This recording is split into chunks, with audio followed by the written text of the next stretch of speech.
പണി കഴിഞ്ഞ് റൂമിൽ പോകാൻ ജാങ്കോ വിളിച്ച വണ്ടി ജാങ്കോയെ ചതിച്ചു ഗൈസ്. വണ്ടിക്കുള്ളിൽ ഡ്രൈവിംഗ് സീറ്റിൽ ഡ്രൈവറില്ല. എങ്കിലും രണ്ടും കൽപ്പിച്ച് ഞാൻ കയറി. സ്റ്റാർട്ട് ചെയ്യാൻ പറഞ്ഞു, ചെയ്തു. വണ്ടി അതാ തന്നെ സ്റ്റിയറിംഗ് തിരിയുന്നു. എന്നെ കൊണ്ട് മുമ്പോട്ട് കുതിച്ചു പായുകയാണ്. ഇതെവിടെയെങ്കിലും പോയി ഇടിക്കുമെന്ന് എനിക്കറിയത്തില്ല.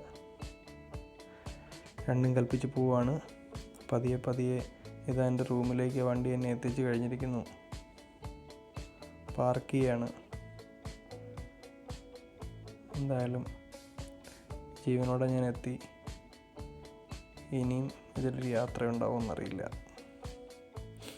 മൊത്തം സെൻസേഴ്സാണ്, high speed sensors and proximity cameras.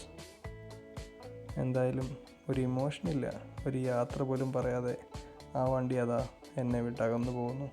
അപ്പോൾ ജാങ്കോ പോട്ടെ.